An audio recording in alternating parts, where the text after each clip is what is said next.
What's up, everybody? Welcome to another edition of Talking Elite Fitness. I'm Sean Woodland, joined as always by Lauren Khalil. Lauren, how are you? I'm doing fantastic. How are you, Sean? I'm doing well, thank you. And featuring Tommy Marquez. Tommy, how was the trip back from Indianapolis? Uneventful, which for me is great. Fantastic. That's what we like to hear. You made it in one piece, no delays, nothing. Awesome. Well, you did a great job on the broadcast. It was nice hearing your voice, my friend. Well Thanks. done. It was very fun. The whole crew we had there on the broadcast was great. It was like Jeremy's just a pro and hilarious, and yeah, it was great. Like getting to work with him, having Gabby on, like kind of teaching her like the ins and outs of that kind of stuff, and then like it's always great having Lauren Smith and running around, and the international flair that we had from everyone was really cool. And I honestly like. It was I just mentioned it to Lauren when you stepped away for a second before we started recording. It was one of the more stress and drama-free, good and fun weekends that I've had an event in a long time. Great. So we're going to talk a lot more about that. And we're also going to talk about semifinals continuing to be finished, I guess, as far as the online competition is concerned. It's still done-ish. It's more done-ish than it was last week when it was kind of done-ish. Now it's a little more done-ish. But before we get final. Yes, exactly. Before we get into any of that, we want to thank our sponsor for today, and that is Thirdsy and their Rest and Recovery Collagen. You can head to thirdsy.com/TEF and you can save 20% on, I think, one of the best supplements out there when it comes to not only sleep, but also recovery. It has GABA, L-theanine, magnesium in there. It doesn't have any melatonin in it, so it's not habit forming. And those ingredients are designed to help you fall asleep faster, stay asleep longer, and recover more effectively while you are getting some shut-eye. So thirdsy.com/TEF, and you will save 20%. Tommy, I know you probably were armed and operational with the Thirdsy in Indianapolis, because like me, I know that's one of the first things that usually goes into the bag when you're on the road. And I forgot the first night that I was there. Oh no. And I slept like absolute garbage. And I woke up the next morning like, okay, set it out right next to my laptop, because we were recording that night, and that way I had it right when we were done. And put the air conditioner down to 65. Ooh, that's Oh, dang! That'll do. Just getting it roasty in there. Nice. And I had myself a good sleep. Well, we mentioned collagen, but a lot of people are already taking collagen, women especially. So Thirdsy, it's not only going to get you high quality collagen, but again, it gets you those science-backed ingredients like magnesium, L-theanine, GABA that I mentioned. So those always support, not only help you get to sleep faster, stay asleep longer, but support mental and emotional well-being, and like I said, improve sleep quality. So there's a lot of reasons why you should be taking Thirdsy, and one of them is because it tastes great, and it's a fantastic way to cap off your night before you go to sleep. 8 ounces of water. And collagen is great for your skin, y'all. There you go. So how do you think Lauren has that? I've noticed a difference. How do you think Lauren has that glow all the time? Yeah, I'm a glow. Thanks, guys. Sean's got that nice shine. I got the dome glare. That's not dome glare. That's Thirdsy glare right there from the. Oh, there we go. Yeah. Thirdsy.com/TEF. Check them out, guys. It's a great product, and we absolutely swear by it. And what's even better is it's made by fantastic people. So support them, because they support us, and we really appreciate it. All right. First thing we want to talk about, let's start with the CrossFit Games side of things, because I think we're going to spend a majority of the show sort of recapping World Fitness Project, talking about our impressions of it, things like that. But I want to give a huge shout out to our good friend Mike Halpin, who, as he always does, is fantastic at breaking things down and tracking the leaderboard and things like that. So I think I can call it up here. So let me show you this. So this is what Halpin has on his story on Instagram. So right now, if you take a look at the women's side of things, he has the current qualifiers. He has their current rank and then their original rank. So really there's Miriam Von Rohr has moved into a qualifying spot along with Lucy McGonigal and Jennifer Muir. So Von Rohr, McGonigal, and Muir all moved from 14th, 15th, and 16th respectively into 10th, 11th, and 11th. So they've moved up. There's a few things that have switched around. Syria Meha is now first as opposed to being second. Alexis Raptis dropped down one spot. Ariel Lowen went from first to third, but everybody's still in a qualifying spot. Annika Greer moved up. Maddie Sturt is still there. But there are some big names that dropped out on the women's side, but then we'll get to that in a second because I'm just going to shuffle through these posts in order here. Whoops, I forgot to hit pause. So there you go, bam. On the men's side, top three are all the same. Adler, Crouch, and Pepper. No shock there. And then you got Tudor Magda, Jason Hopper, James Sprague, Ricky Garrard, Justin Medeiros, Enrico Zanoni, Colin Bossard, and Harry Lightfoot. So not really the only thing I think that changed was Magda and Hopper are now tied for fourth. And then James Sprague dropped down a couple spots from fourth to sixth. But the qualifiers are still the same, just in different order. When it comes to penalties here, let's get past that. So these are some of the notable adjustments that Mike put out there. James Sprague had a minute 16 penalty on workout 2, and that was after receiving 27 need review votes. Moved him from 3rd to 7th in the workout and overall from 4th to 6th.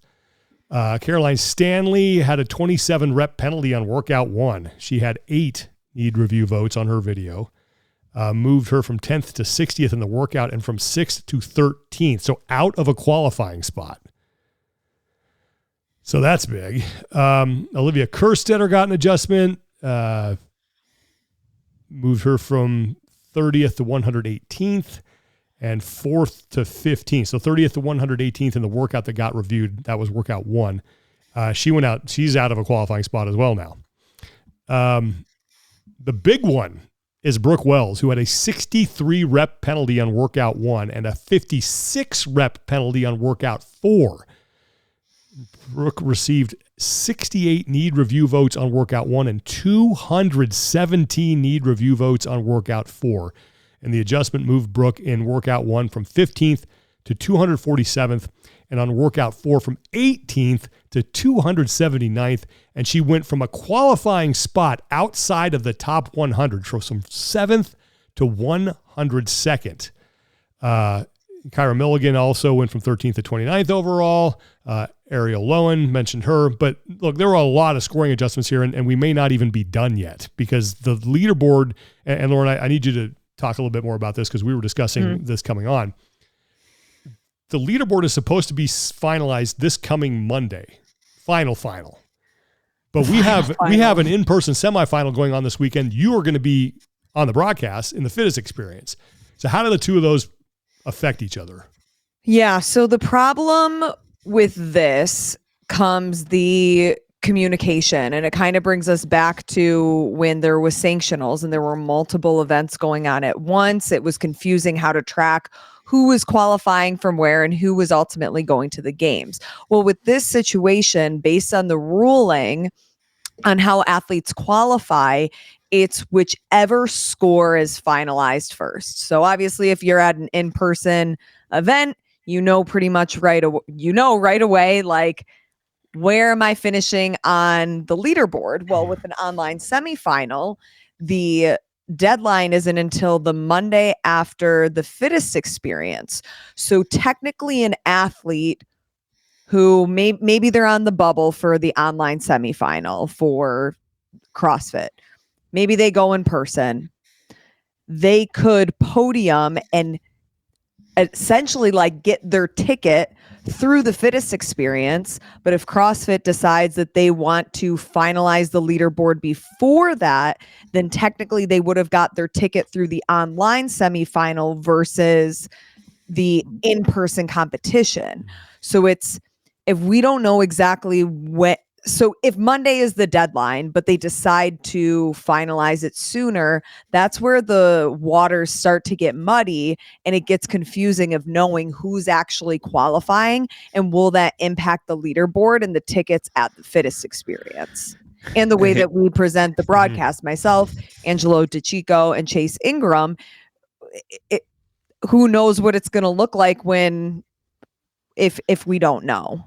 And athletes are starting to withdraw and change because, and I'll say this, athletes were getting confirmation from CrossFit in Indianapolis that all of their scores had been reviewed and accepted, or just your scores have all been validated. Mm-hmm. Yeah, because we already have James Sprague, Ariel Lowen, and Emily Rolfe. They were supposed to be at the Fit Experience, and they've all been pulled from the rosters. Interesting, because has Emily Rolfe qualified yet? Did she qualify to Mayhem? No, she didn't, right? Because it was she didn't, but she has a back injury. So this sorry, she had to withdraw from WFP, and like out of nowhere this like back issue popped up, and so I believe they're going to maybe try their hand at NorCal. Okay. And hopefully it gets better. But that's also interesting because I bring that up because athletes have essentially gotten confirmation from CrossFit if their scores are validated, if it's good to go. Mm-hmm. If they're still working through the leaderboard and they're still going through people that potentially could qualify, but they don't communicate that or validate it until a different time, then different athletes are being held to different qualification standards in terms of timing and announcement. And so they're not all playing on that same spectrum, if you will, that helps them determine when their games ticket is. And also at the same time, we don't know what CrossFit's criteria is. So say, for example, if James Sprague competed, right? If they validated all of his scores Saturday while he's out there on the competition floor, and he decides, hey, you know what? I'm going to pull out, or maybe I'll keep competing. If is CrossFit going to say from the minute we validated your scores, that's when your qualification counts, or does your qualification count when we actually announce publicly that the leaderboard is finalized, right? Well, I thought I saw a couple of games athletes, at least one, take a screenshot of their invite to the games on their Instagram story. So, I mean, that's pretty final. Yeah, right? Sounds like it. I would hope so, but I almost wish it was like, I just think of back in college when you had dance team tryouts and then everybody's waiting in the room and you wait for the coach to go post the roster of the athletes and everybody finds out at the same exact time, but then it's very black and white. Yeah. Well, isn't there, I didn't show this on Halpin's story, but apparently there's an issue with the appeal form that there's a let me see if I can find it. There's a field in there that needs to be populated that they can't figure out how it applies. Let me go back to his story. Stand by, efforting. Yeah, I mean, like Olivia Kerstetter got dropped outside of a qualifying spot. Let's see. So I got it right. Caroline here. Stanley did. Yep. So this is from Halpin again, doing the Lord's work. Being told the appeal form is broken as it asks division as a required field, but only lists age group divisions. So no response to athlete yet from HQ. So something to keep an eye on there with the appeal form. Clear as mud. Yes. So there you go. And I wish has there been any formal announcements or communication around these things? Like this is where it's like you really need CrossFit to step up and be answer some questions, you know? Yeah. And I'm with Lauren. I think it should be, this should not be like a gradual rollout. When it's final, and then you put it out. And I get that athletes need to appeal, but you need to, that should take place then after everything's final. And if you need to go back and do something, and then they have a certain window to do the appeal. That still takes that still poses somewhat. There's no perfect system because that still poses a problem with potential qualifiers and things like that. But it should just be, let's don't piecemeal this. Yeah. Do it, put it out. That's it. Or if say the whole staggered validation happens, right? And an athlete who is in a qualifying position to be in affiliate semifinal doesn't have their score validated yet, or is waiting for final confirmation. And this could all be moot, right? Like CrossFit could have, everyone in a qualifying position could have locked in, but we still don't even know with appeals, right? Because who knows what that's going to actually do, right, if an appeal gets overturned or not. But if someone goes, I haven't gotten that score from CrossFit yet, but you have, and we're both in a qualifying spot, so you get to sit out this next live event. Yeah. I go, I get hurt competing unnecessarily, only for CrossFit to be like, oh yeah, you qualified, but we gave it to you too late. And since we didn't let you know what the hierarchy ultimately was, that's a weird like place for athletes to be in. And I think that's a bit of like, I understand what you're saying. Yeah. Could happen. And the fact that it could happen, it means it's a problem. It was like the 800-meter run in the teams thing. Like the fact that there was ample opportunities for people to cheat here. I don't think anyone did that ultimately that qualified, but the fact that it was a problem. No score adjustments were made on teams. So who knows? Take that one on faith. But anyway, a lot more needs to be decided here. We still have about a little less than a week before this is all final. And then we again have an in-person semifinal going on this weekend. Fitness Experience featuring Lauren Khalil on the mic.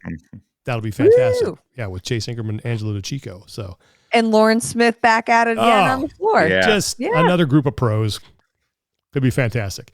Okay, let's move on to the next thing we wanted to talk about. And there was a real scary moment that happened at the French Throwdown with Miriam Von Rohr, who collapsed during the last event. And you could see her on the live stream. I mean, it looked like she was having a seizure or she was shaking. I mean, they cut away from it pretty quickly, but you could see it. And you saw the medical team kind of swarm the floor. And Tommy, I know you've talked to some people about what happened, and you have a pretty good idea of what went down. I talked to a handful of people in the medical profession, and some people who had been discussing with people that were on site as well. And France has some different rules around like medical quote unquote team. Like I can't be called that. It's this weird system. Sorry to interrupt, but didn't we encounter this last year? Yes. Yes. Last year with the rope climb, or was it the rope falling from the rope climb, or maybe the box jump overs? It was with Swedish Rebecca Widdesen. That's it. Yes. I believe her knee dislocated. Because everybody was very skeptical on the response time, but it was because of the process that the venue and their team had to do. And the way France operates. But ultimately she was attended to quickly and well. And there was rumors swirling around like a seizure or anything like that. But there was very clear footage of it. There's people responding quickly, and some medical professionals who I've been in contact with that have been in touch as well, like said it's more in line with a vasovagal response, which in kind of involves a sudden drop in blood pressure and heart rate, which can cause people to pass out. One of the things I was told to clue in on is the fact that she was still breathing, and you can see that pretty clearly. I guess when someone has a seizure, the analogy I was given is when an engine seizes up, all the parts stop moving. Right. So like when you were seizure, that's one of the issues with seizures is people stop breathing. So it's a very unfortunate situation. Still like kind of waiting some details. Miriam put out a post. I'll see if I can call that on. Yeah. She on her Instagram. Yeah. She put a post on her Instagram and there's still some speculation around maybe some central nervous system being overloaded, and also some potential lingering stuff from a head injury that she had a couple of years ago. So it's ultimately she was okay, and that's what matters, and hopefully she can receive some good care and get some clarity on the situation moving forward for sure. Yeah, she has a pretty lengthy post on her Instagram account, kind of detailing her experience at the competition and how she felt tired pretty quickly out of the gates. But when the events were over, she felt like she could go. But then before the second to last workout, she became confused, couldn't remember the workout order. And then in the final event, she had to pull out her phone mid-workout to reread the instructions and forgot them again moments later. She doesn't know exactly what happened. And I'll read here, quote, "But I suspect my central nervous system was overloaded. I suffered a head injury 2 years ago. And since then, I've had to be extremely cautious with heavy loads and high intensity volume. Maybe it was simply too much. The deadlifts, handstand push-ups, GHDs, heavy snatches, my system couldn't handle it." So there you go. Yeah. Scary. I mean, and for anyone at home, if like something's not right, like don't take it lightly, right? Like because of the nature of the way we train and the way we push through a lot of these otherwise innocuous symptoms for us in the gym, because of the way we push ourselves, there sometimes the body will tell you, or give you some warning signs. And talking to some athletes, on the floor at WFP, they were just like, we get in this mindset that we're just like push, that it's very easy to ignore some of those warning signs. And being confused and all of these things that are outside of the norm, don't hesitate to reach out to a medical professional if you don't. I a personal experience with one of my closest friends on this planet having a situation like that, and it led to a really bad medical issue. It uncovered something that was much bigger, but those feelings and that response was the canary in the coal mine for something that, if gone unchecked, could have been way worse. So, did you talk to Hicks at all about this? Did he have any? I did. And he was one of the people we watched. Like, he was one of the people like cluing in on some of the talking about some of the signs once the response was happening, like the breathing, and he was in touch with some people, and I got some really good insight from him there too. Cause it's, on a side note, he's doing some really cool work around, especially going forward at events, about running CPR certification classes for judges on site. Oh, cool. Because they're right there, and they can be the first people on. Yeah. So that was something that they did a CPR certification for judges, equipment teams, volunteers, and anyone who wanted to at WFP. And it was pretty cool. I think that's something that should be industry standard. Yeah. So two things. First, shout out to the first response or medical team, whatever you want to call them in France, for getting there, making sure Miriam's okay. And we talked about it last week. Like, take safety seriously if you're an event. Looks like they did. Glad that response was quick. And then you mentioned things Hicks is doing around CPR. I know he's working with a buddy of mine, a guy I grew up with since elementary school. He was a couple years behind me. He was a brother of a guy who was in my class. His name is Joey Ellis, and he's out there advocating for AEDs. He was at Wadapalooza SoCal, gave a talk there. And I know they're working on making sure that gyms have those in their facility and how to use them. I'll probably get Joey on the show at some point just to talk about it, because his story is incredible. But anyway, Hicks is another guy who's advocating that with Joey, and they're doing some good work in that area too, just trying to make everybody more safe. So shout out to the two of those guys. Okay. Anything else we want to get to before we start talking about this past weekend in Indianapolis? Congrats to Claudia Gluck, Lucy McGonigal, yes, Moritz, we did have and Big Braun. Oh no, Moritz already has a spot. Big Braun and Callum Clements for nice Big Braun spots out of French. So back at it. Love me some Big Braun. It's funny. It's funny because athletes on site in Indy are paying attention to the stuff that's going on, and word got around that Braun had made it, and everyone's like, "Oh yeah!" Like, that's he's kind of like, oh, love me some Braun. He's a master, isn't he? Technically, yeah. Wasn't he at the Masters Games last year? I think he was. Yeah. That guy's just a hoss. He is just a muscle grinding cash badger. Strong. I can't even say half the ones that I want to follow up on that. Gaston was like, if you guys ever have a chance, go look up the Professor and look up 100 ways to say Jack. How do I say Jack? Yeah, I don't know. It's that peeled. That video is probably 12 years old. It's hilarious. Yeah, Zeus laser, juice rifle. Yeah. What is it? Genetic beast lobster, I think, is my favorite one. It's the best one.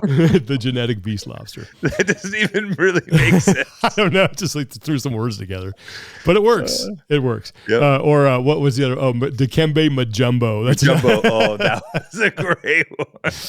Lord, just look at us like, what the hell? Gandhi cut. Jesus lean. Just so good. Oh. Anyway, we digress. Let's get into what we're going to spend the rest of the show talking about, and that is the first weekend of the World Fitness Project. There's two things here, two sections of this that I think are worth talking about. The first, which I know nothing about because I wasn't there, was the on-site experience. And everything I heard from people who were there said it was fantastic on site. They really enjoyed it. Things ran well, looked like it ran on time. I think the athletes had a good time. I think the fans that were there enjoyed it. Like, I haven't heard anything negative from anybody who was actually there in person. And Tommy, you were there.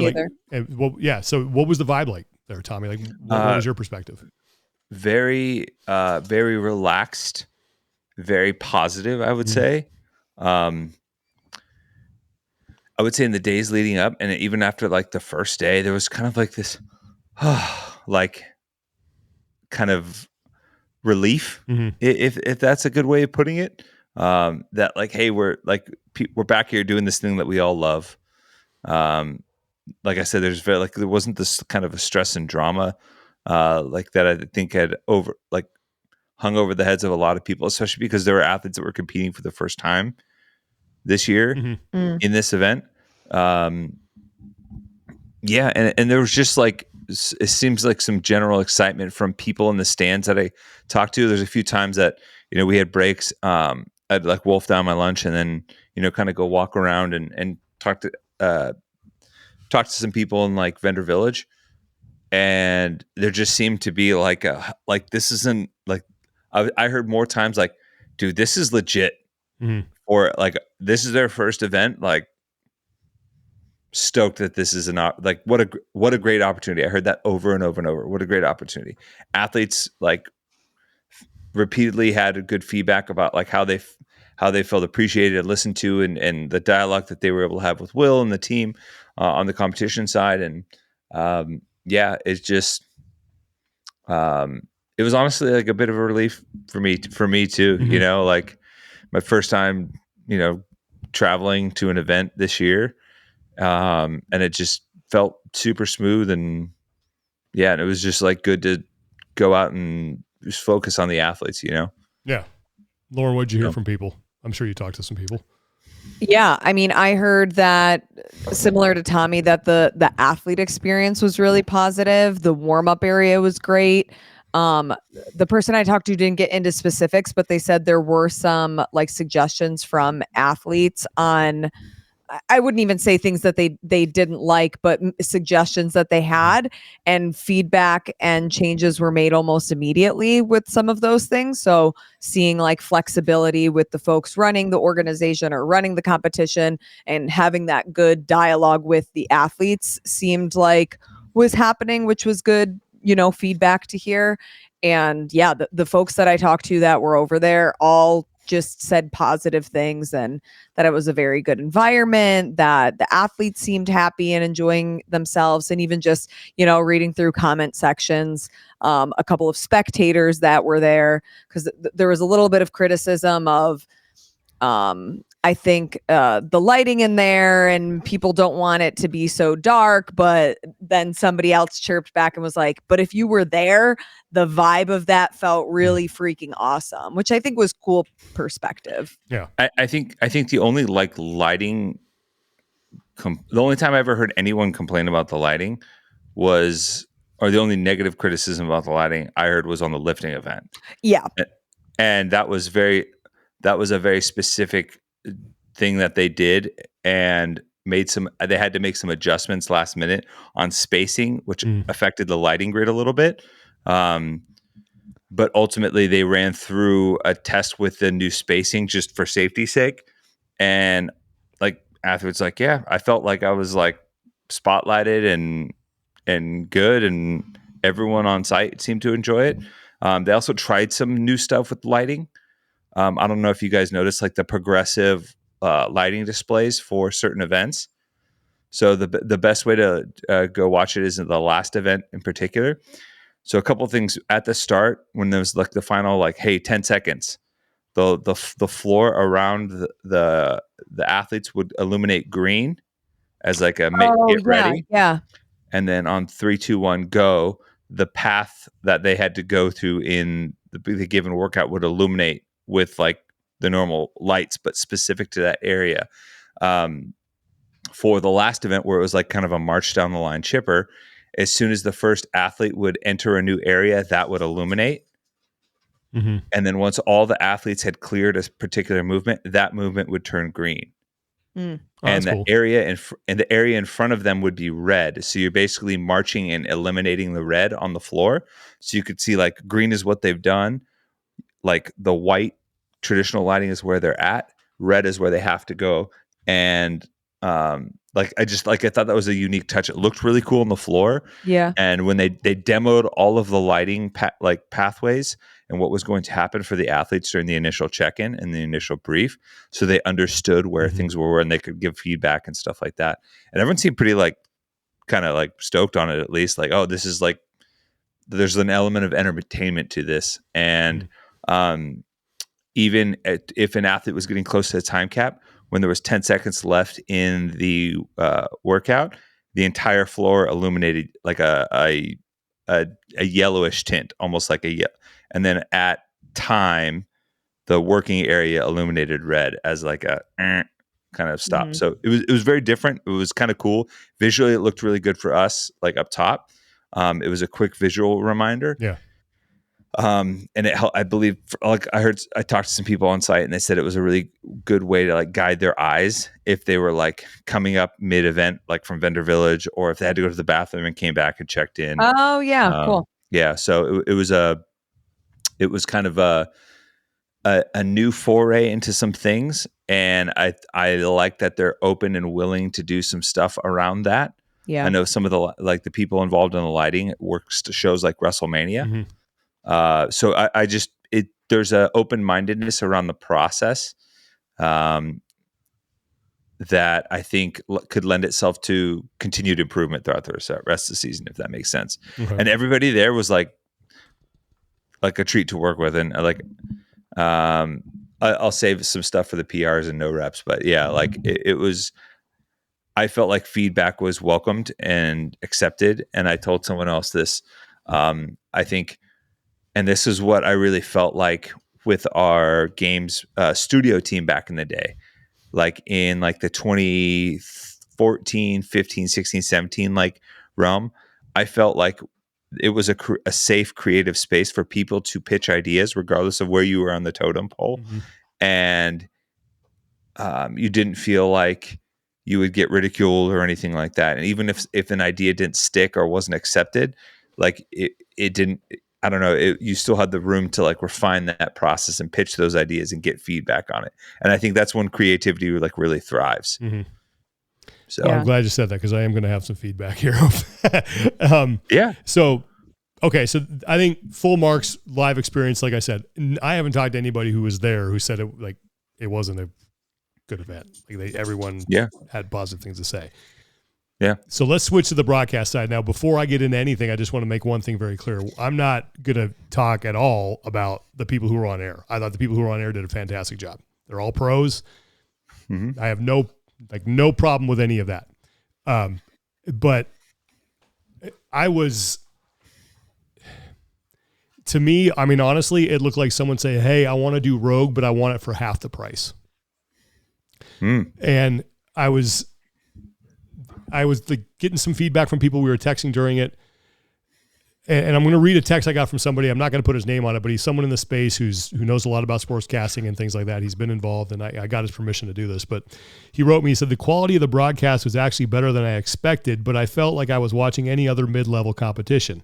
Like if you would have told me that was the Madrid Championship or Marbella or anything else, I would have thought, okay, cool. Like it was clear that this was not the major leagues, if you're familiar with what the major league is, which is a shame. It's like one of those things where you have to hit it out of the park and make it look different and make it special, and it just felt like anything else. And I tend to agree with that. I think the broadcast side of things, and again, I am not talking about Jeremy or Tommy or Lauren or anything. All those people were great. But it didn't, to me, it did not live up to the hype as far as the broadcast bells and whistles. And I'll give you an example. The pre-show was way too long. The desk was comically big. They need to shorten that up. They need to frame it better, and they need to put video B-roll into that show. That was one of the discussions that definitely went on as far as feedback for that. And that's something that will be improved going forward as we have competition stuff. Okay. Well, that's good to know because the B-roll thing is something that I've been pushing a lot, but some of the footage clearance issues will be less of an issue getting B-roll now that we have competition footage. So yeah. And look, from what I saw, looked fine. I guess maybe since this is being billed as like the pro thing, I thought it would be the broadcast would be kind of at a higher level. Now it looked good. It showed that they had live scoring and they did all that stuff. Mm-hmm. But I think too, my other advice to them is like, I think they can be twice as good with half as much. I don't think they need to show the challenger divisions. I just don't think people really care that much. They'd rather see the pros. And I think what you could do is you could shorten your broadcast day because those were long. I mean, I don't need to tell you, Tommy, you guys were working the whole thing. Those were long days.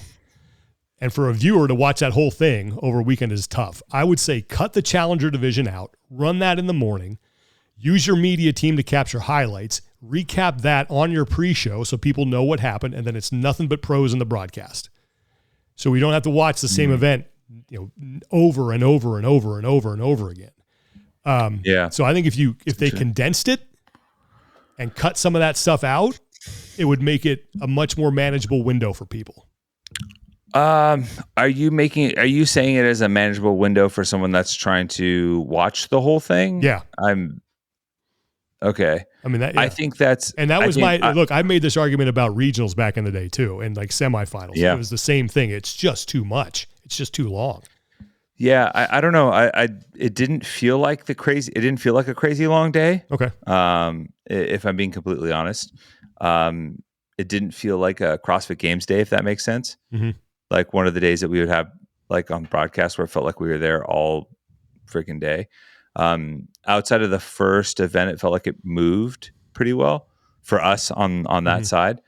I get the feedback on the death show, and the size and scope of all that. That was definitely something that I mentioned.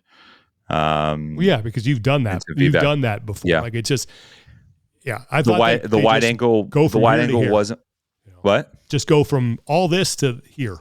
It could be twice as good. Yeah. And I gave direct feedback on the length of it and trying to cut it down. Yeah.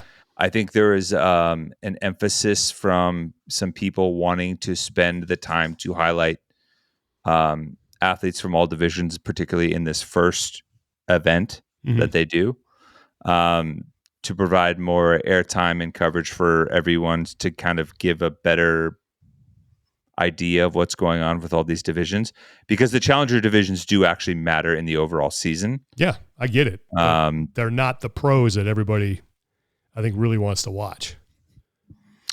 Sure. Yeah. Yeah. I mean, I don't know if they're necessarily I don't know if that's the focus for that, is my thought. I mean, I get it. If you want to watch the pros, right? You don't want to watch most people. I don't know. Maybe I'm wrong. I think most people want to watch. And I get for the storytelling, why you need that division. I think it's a great idea to have that division there that's vying for points that can move up. I love that aspect of it. Well, I also think that there are going to be people from that challenger division that are going to be pros at the Mesa event, and that are going to potentially have a shot at earning pro cards in Copenhagen.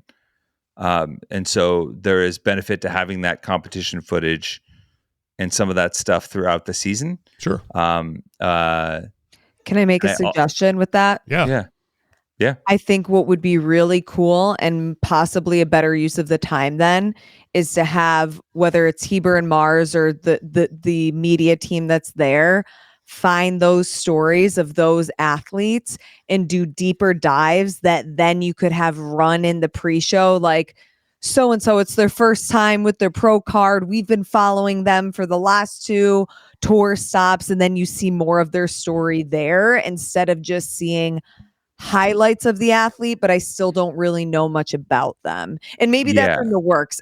When I just think of like what would get me hyped behind them and make for a really cool transition to the finals, that's kind of where my head goes.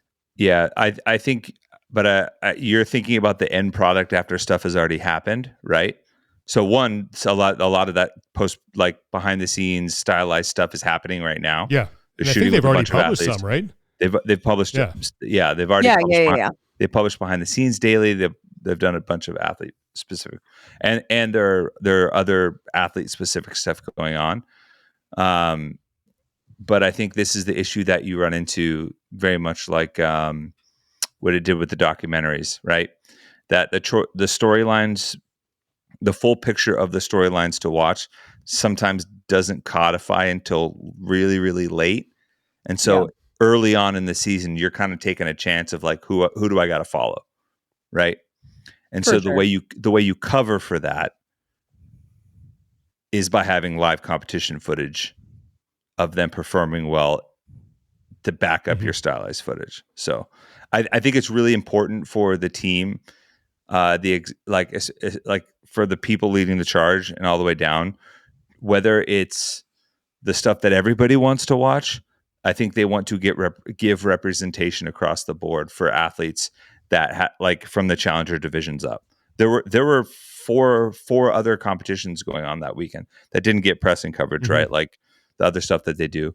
But I think that they want to make sure that, and it was also the challenger divisions were very valuable reps for us. Totally get that. And getting some of the elements and things like stuff that we wanted dialed.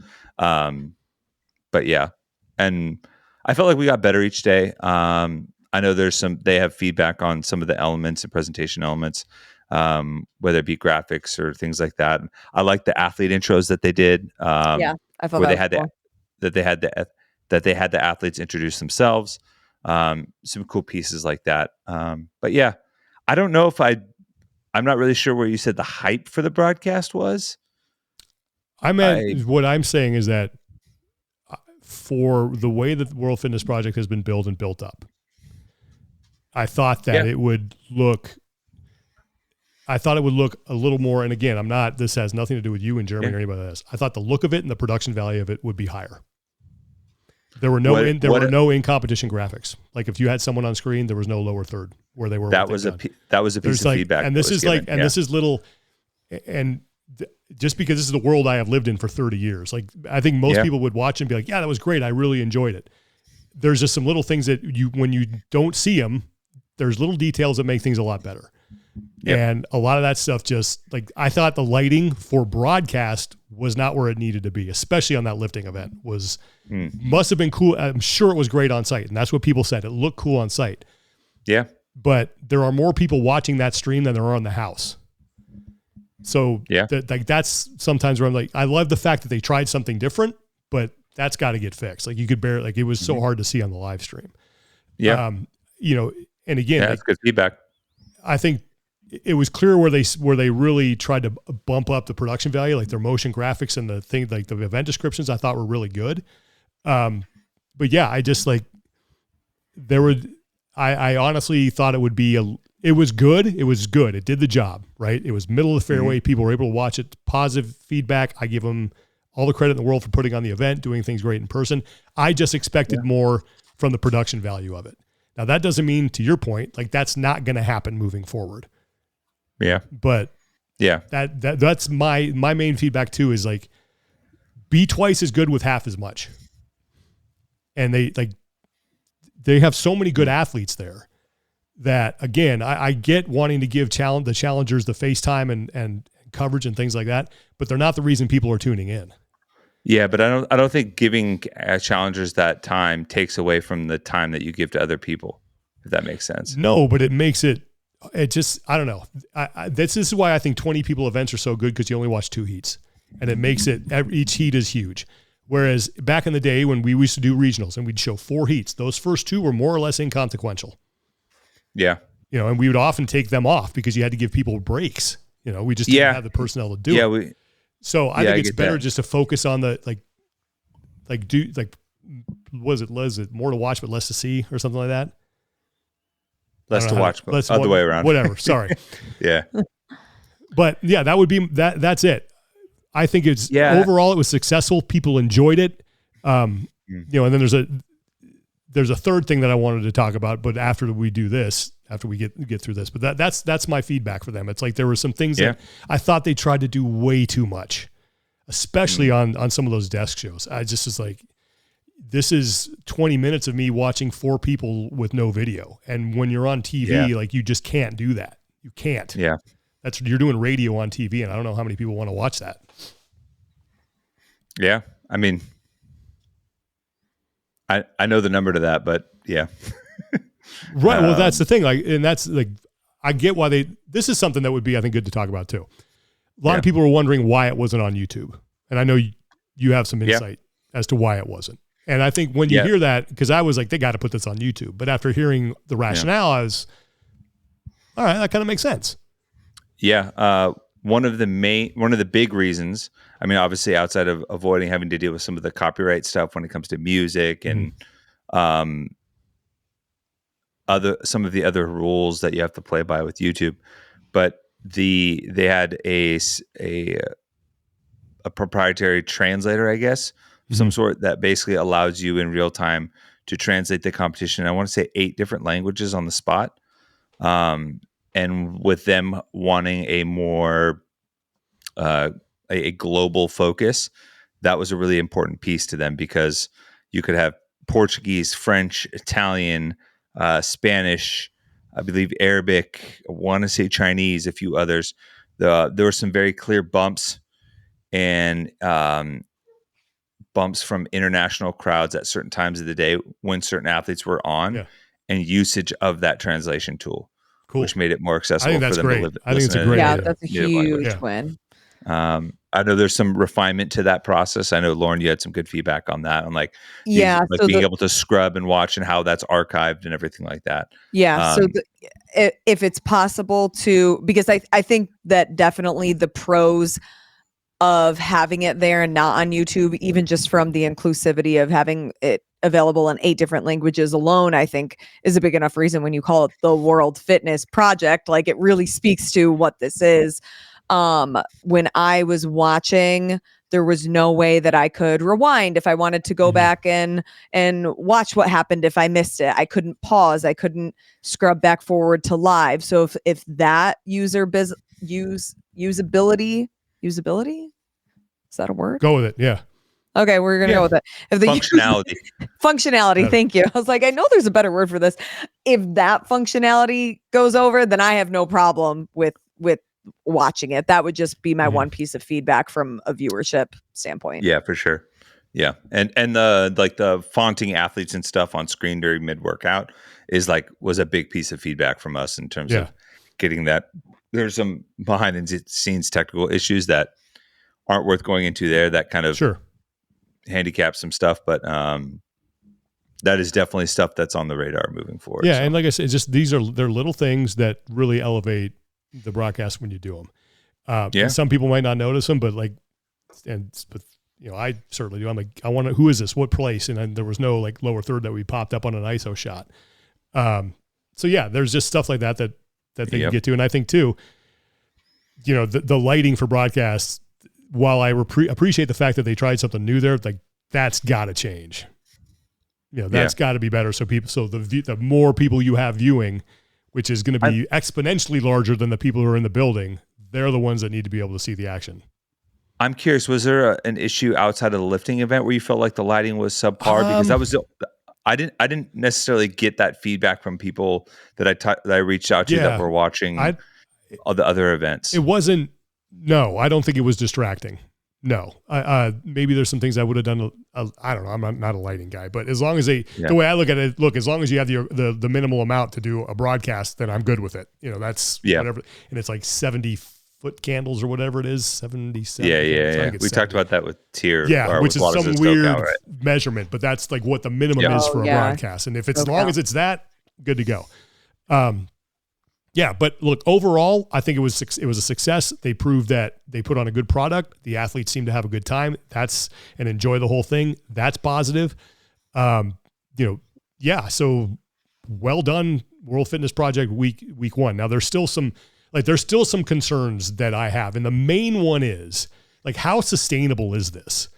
Because the question that no one has been able to answer for me is like, how is this getting monetized and how are they looking to turn a profit with this?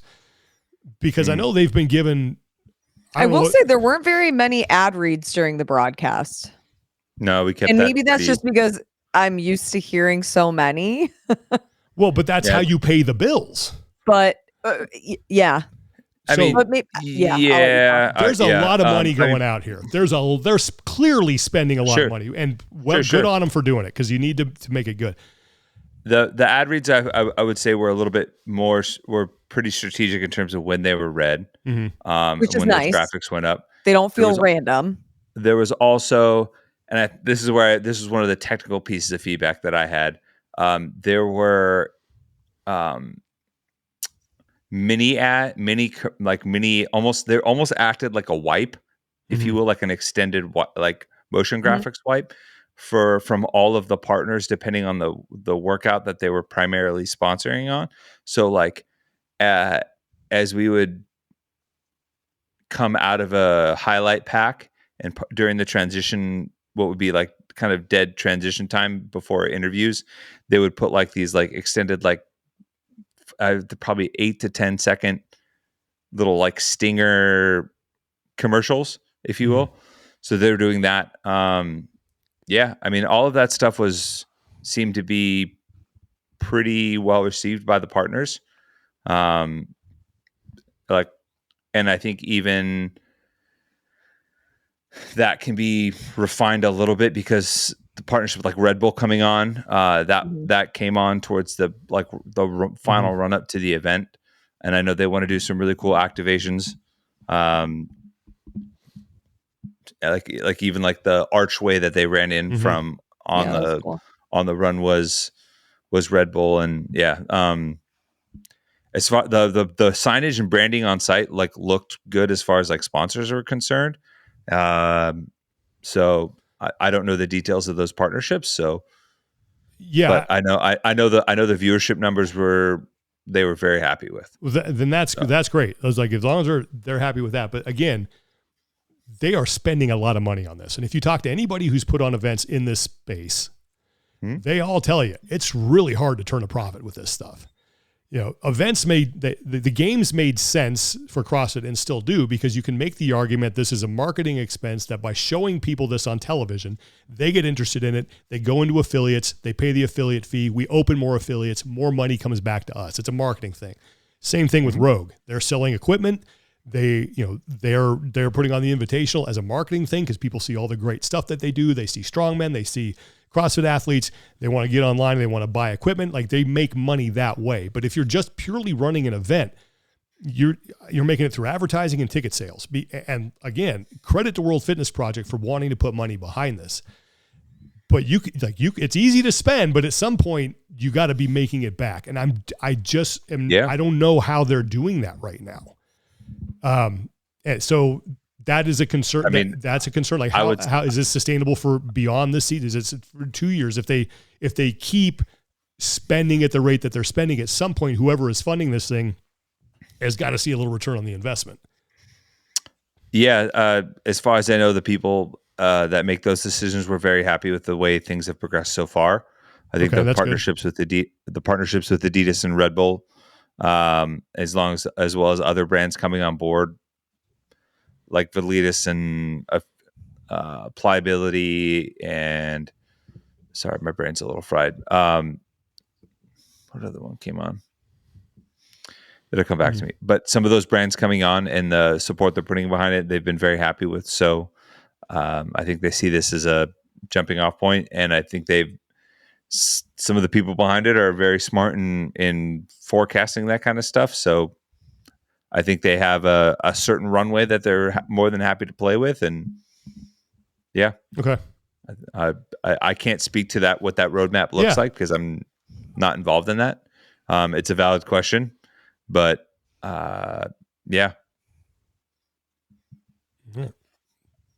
Yeah, we'll see. Because I think about the grid back in 2014, and all the money that they had. And they're at Madison Square Garden. This was going to be a professional thing where athletes were going to get paid, and this is going to be this and that and all this stuff. And they had, they were on NBC Sports Network for a little while. And what happened to that? Crashed and burned because the money just dried up. We also know how that money was spent too. Sure.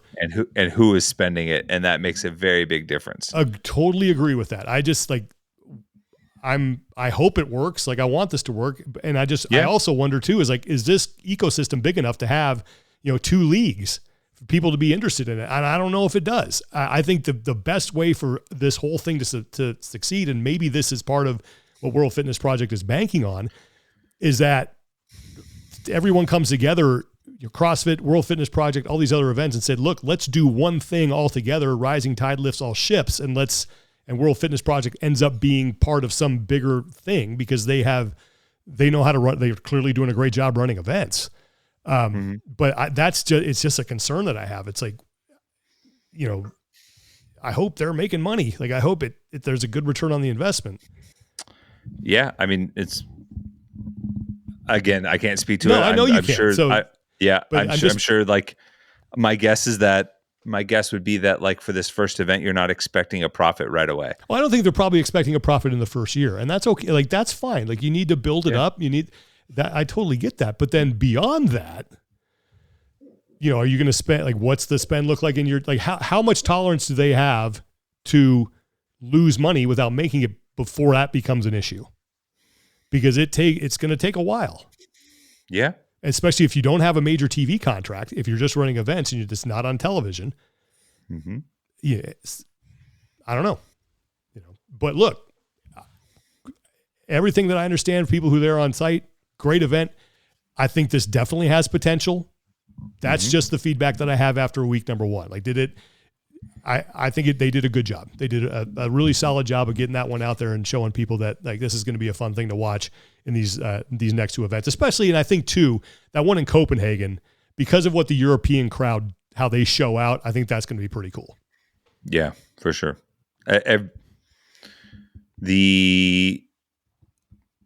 Everything from what I've heard and just talking with some of the people who are heavily involved with that event in Copenhagen, they're pretty pumped for that. Yeah, they should be. And also considering that both Adidas and Red Bull are non-US based companies. Yeah. For them, that market is particularly valuable. So, Red Bull being out of Austria and Adidas, I believe, being out of Germany is like, that's one of the draws is, and I don't think it would be crazy to think that their plan in terms of like building multiple events and building a series to be able to sell it as something would involve more events outside of the US rather than inside, because that's where the numbers and passion are right now.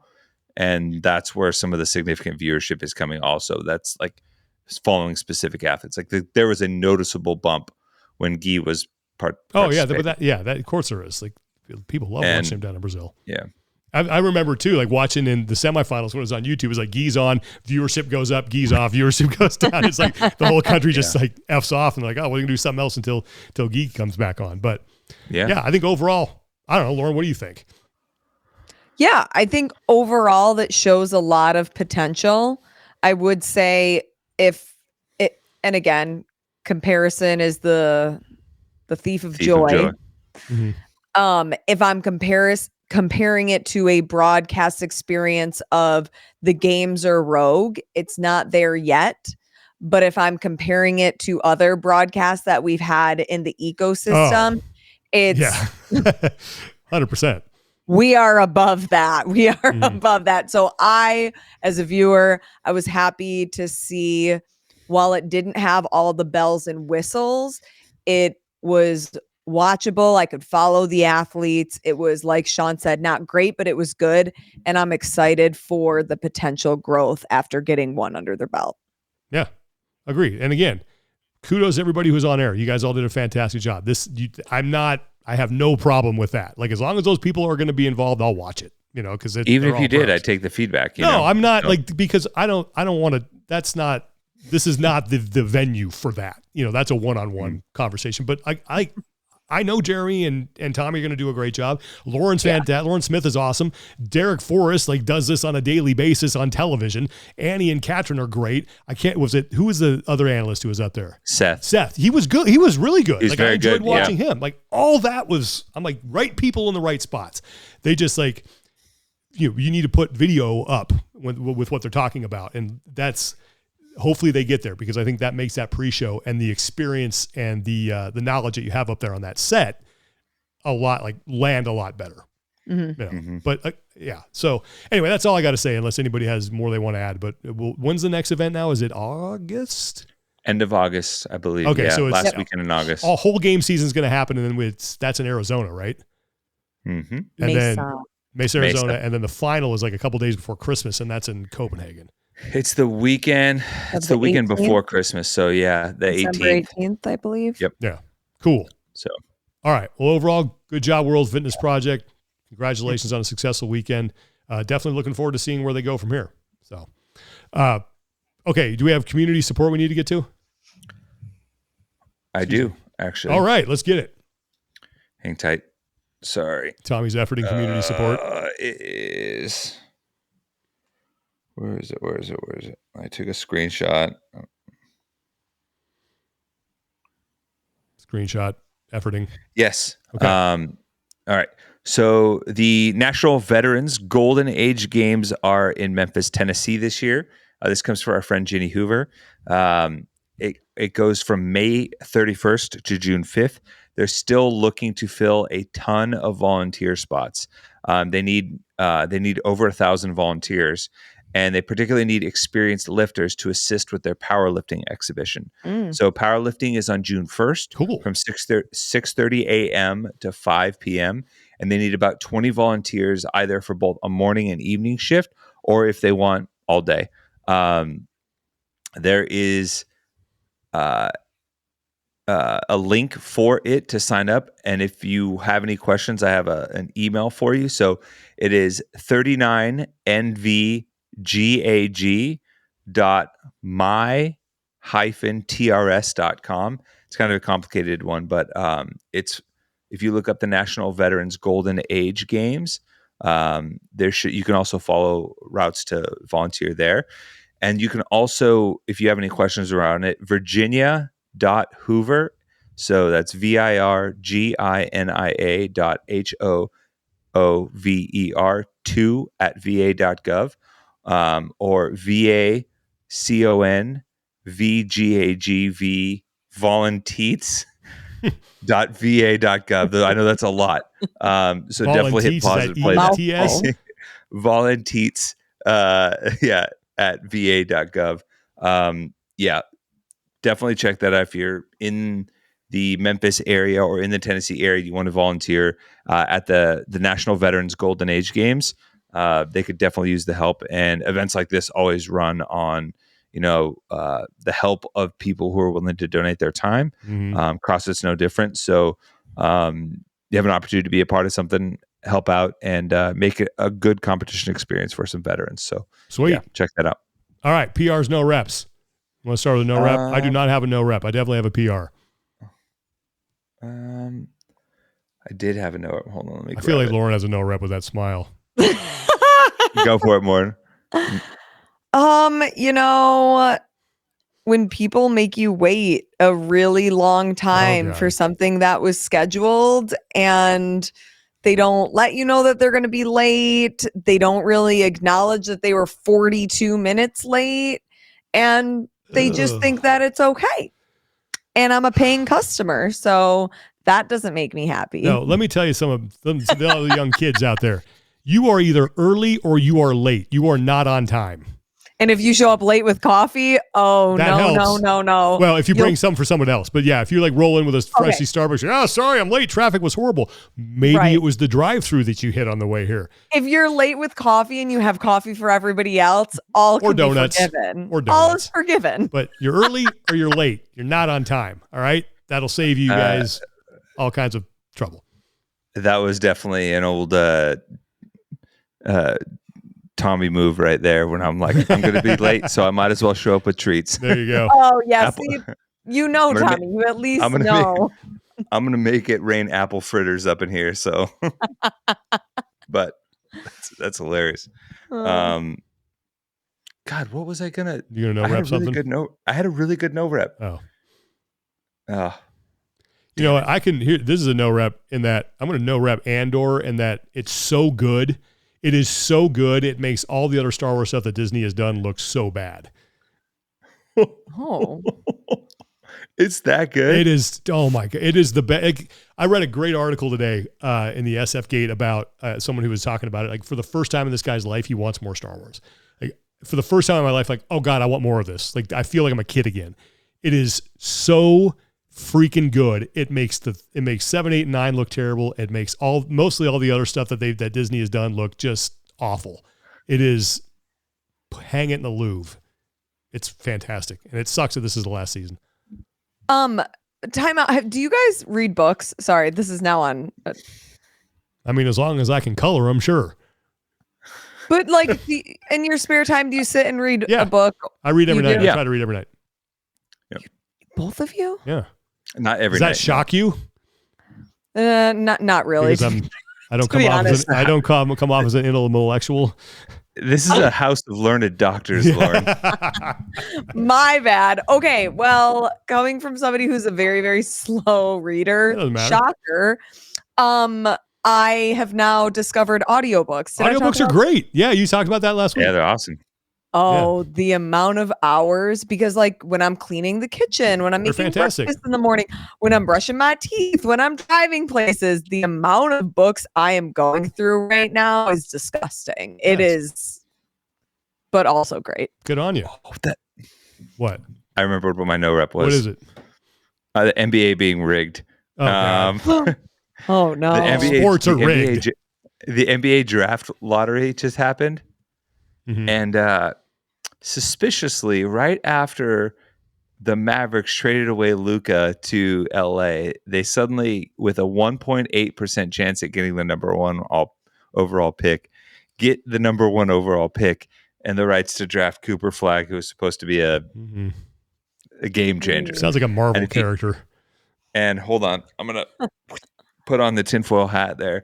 If you go back and look at like when the Pelicans traded AD, when I want to say when there's like 5 or 6 instances of teams trading away from a smaller market and then trading away a marquee player to a bigger market, and then suddenly they get the number 1 overall pick despite not being like the heavy favorite. Dude, that's been a conspiracy theory for like 40 years. I remember there was rumors about when Patrick Ewing went to the Knicks, like the thing was like dog tag or it was like folded so they knew which one to pull. Yeah, that's always been a thing with the lottery. Yeah. That's a good number. Rigging the NBA. Yep. All right, PRs. Oh, shoot. I just had one. I'm going to PR the team that I competed with this past weekend in a local CrossFit comp, and specifically the 2 men on the team, because Bliss Braid Bar, if you've been to Wadapalooza or any other local competition, you've seen this woman braiding hair, putting some glitter in people's hair. Well, she was so kind to send me some hair glitter. Duh. The 2 men on my team allowed me to put hair glitter in their hair. One of them is bald like you, Sean, and he had a nice little beard that he let me put some glitter in. And the 4 of us were the Sparkle Squad, and it was chef's kiss. So I'm going to PR them for putting up with my sparkles, and now the affiliate that's going to be cleaning sparkles for the next 5 years. Yes. That stuff does not go away. Let's hope they got that like big buffing machine that gets everything out off of even floors. Then. Yeah. Glitter is the cockroach of the arts and crafts world. It just will not die. Won't go away. Oh, you're such a Grinch, Sean. No, I listen. Oh, that's funny. Go ahead. Be the glitter squad. That's great. Thank you. Oh, that's you would have fit right in with the Norwegians. I have two PRs. All right. One, the very nice elderly woman who sat next to me on my final plane flight. She kind of sat down in a bit of a huff. Apparently she'd not had the best day. And I could have easily just like slapped the headphones on and been like, nah. But she started talking with me, and I made the conscious decision, like, this person's trying to engage with me. Let's see where it goes. Seems like she had a rough day. Let's just chat for a little bit. And we had an awesome conversation. She even helped me out when my phone charger would not work, let me use hers and charge mine because she had an extra adapter, even though she didn't have an iPhone. And we just had a grand old time. And she was like the sweetest lady. And yeah, we were talking about everything from life, family. She saw a picture of Miles on my phone. She goes, just wait till he starts playing sports. I remember, teaching my kids how to play baseball. And I'm like, how old are your kids? And she's like, 56. It's like, oh, a little bit different. Mm-hmm. Were they playing with I didn't even want to say it, like the old school leather gloves. Yeah, much older than me. All right. So yeah. No. I was going to say, Sean, what did you play with? I had, I remember when my first year of Little League, I played first base because I was left-handed, and I had my dad's mitt that he used when he was like in the 50s. Cute. So at the time, I was only like 28 years old. So yeah. Was it the shoeless Joe Jackson model? No, I don't know what it was. It was great. It was like a trapper, and I loved that thing. It was so broken in, like just snagging grounders. That's a good PR. What was your other one? Jack Farlow. Even though Sean hates the Challenger division. I don't hate it. You're putting words into my mouth now. Even though Sean hates the Challenger. I don't hate it. I'm kidding. Obviously, one of my favorite like storylines of the weekend was his turnaround. So he came into the day after day one in dead last. And he rattled off 3 straight wins and a 4th place finish to go from dead last all the way up into 4th and just miss out on the podium. And actually, like, in finishing 4th, earns enough points to like reasonably put him in contention, or if he makes it into the pro division next round, to like actually like contend and have a decent shot. So it was a situation where like the day didn't go for him well at all. He came back, was very like, had a great attitude about it. And then did some awesome stuff. He had the fastest time on the sprint, on the Echo Bike sled push sprint of any athlete, and then also had the heaviest overhead of any athlete in the Challenger or Pro. So good for him. Pretty impressive. Good job, Jack. Yep. Get strong. Yeah, Sean he is. And he's fit too. I missed that. So that's going to bring me to my PR. Yeah. I'm just PR moms, Mother's Day. Oh, yeah. PR the moms out there. I got to spend Mother's Day with my mom up in Sacramento. So yeah, I was doing a lot of just like, Mom, what do you need taken care of? Just day for her, and planted some flowers and cleaned some stuff up around the house and took care of some honeydews. So yeah, just all the moms out there, man. I don't know how you did it. Like, they're superhuman, because I was thinking about it today. If it were just dads in charge of things, like, this would be a much different world. We'd be eating hot dogs, macaroni and cheese, and microwavable pizzas in a 3 meal rotation. Yeah, a lot of malnourished kids running around there if the dads were in charge. And hey, look, we have our place, we do our thing, but Mom, we all know who's running the house. Like, when Mom's home around my house, I am the backup quarterback holding the clipboard. Like, I know my place. Like, I just do my job. 100%. Yeah. So PR all the mothers out there. I hope you had a wonderful Mother's Day. My wife definitely deserves them too, because I was gone. So yep. Yeah, you'll be paying the piper on that one. Lauren, you got a PR? Did you already PR? You didn't PR. Yeah, the Sparkle Squad. That's right, the Sparkle Squad. Okay. All right, those are our PRs and no reps. I didn't have a chance to say it, but for community support, we're always happy to get the word out on whatever you guys have going on out there. Just make sure you send it to us via our personal Instagram accounts, our Talking Elite Fitness Instagram accounts, and include as many details as you possibly can, because we want to send people to the right spot to get you the help that you need. All right, Lauren, this weekend on air for the Fitness Experience. Do you have schedules on that, where people can watch it, how they can watch it? TBD. Great question. Okay. But it's going to be you, Chase Ingram, Angela DeChico, Lauren Smith. That's a solid crew. Yeah.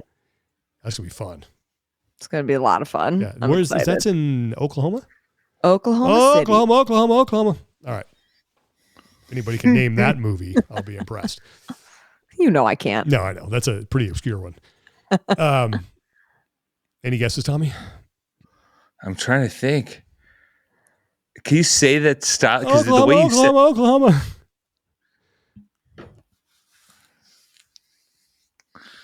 I give up. I almost like Dirty wanted to Rotten say something Scoundrels. Yeah. It's an old one. At least I think that's it. Okay, we'll say it is. Yeah. I'll just say it like that's the truth. Anyway, looking forward to this weekend, more in-person competition. And then we got that week off, and then it's that huge marathon weekend of like 4 competitions. And then we got NorCal, Last Chance, games. If you're in Fremont, California, this Saturday, 3 p.m., my band's playing live at some semi-legal live show. So... that's can you please live stream this? I'm thinking about giving it a try. I don't know how we can do it, but we'll figure it out. But yeah, we're at the Niles Stump stage at 37978 2nd Street in Fremont at 3 p.m. So come on by. It's going to be ugly. God. So we got our final practice. I love semi-legal. It's going to be, we'll see if the cops show up or not. Who knows? Anyway, that's going to do it for this show, everybody. Thanks so much for listening. Thanks for watching. We really appreciate it. For Lawrence Lowe and Tommy Marquez, I'm Sean Woodland. Take care of each other. Be better. And we'll talk to you guys next time. Like a kiss at the start of a first date. If it's good, it's good. I don't want to wait. When the feeling's right, I'm taking everything.